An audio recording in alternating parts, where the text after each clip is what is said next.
we talk about mental and physical preparation in the warm-ups and gearing yourself up to the event, but there's also a physical recovery on the downside, on the backside. Mhm. And what about the psychological recovery?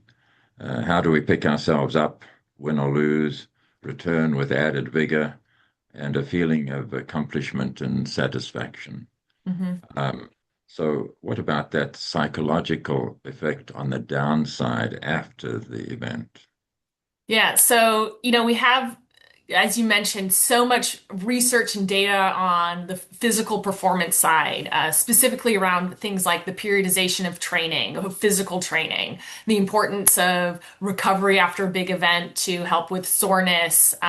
You get, muscle cues that are visible to trainers and coaches. They can externally see how you're responding and they encourage you to have that recovery. And again, a lot of research around that recovery.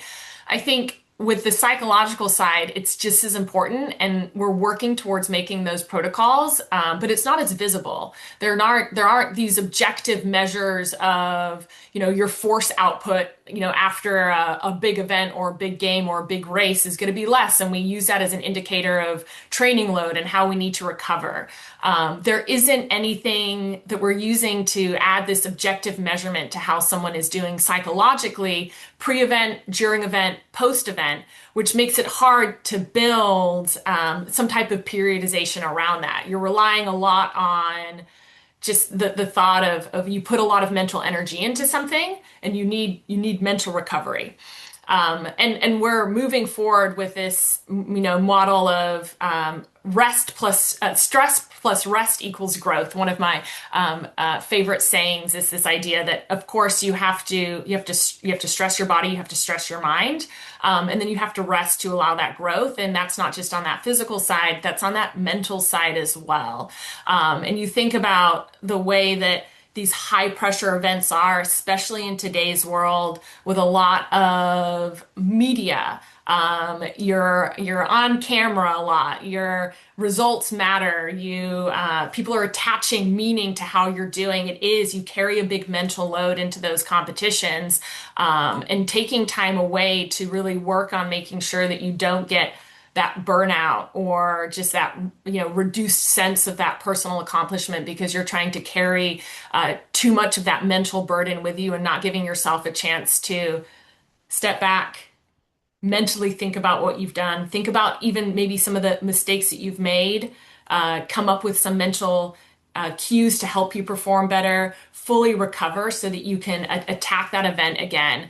And ultimately, until we have a really good understanding of tracking some of these metrics around mental recovery, it's going to be hard to give it the same priorities we give physical recovery. But coaches and athletes who are really in tune with the thought that it's a huge psychological demand to go out and give 100% of what your body has on the day, they can get behind this idea that they need to kind of step back, have some lower pressure, have some time away from an event, and to be able to gear up again. And you see it a lot in the research on aspects like post-Olympic blues, a huge issue of these athletes who have this huge high, where they're in front of the media, they have this big event to chase, and then it's done. And what are they doing to psychologically recover from that massive event that is unlike anything that they've ever trained for? So research around things like post-Olympic blues is really helping heighten this idea of this psychological recovery after these big events. Thank you for tuning in, and I hope this conversation has given you a preview of what's ahead at SMA's annual Scientific Assembly in Houston this year in November. We've built an engaging program designed to inform you, inspire you, and connect you with colleagues. Visit sma.org or scan the QR code to explore the full agenda and register. We would be delighted to have you join us.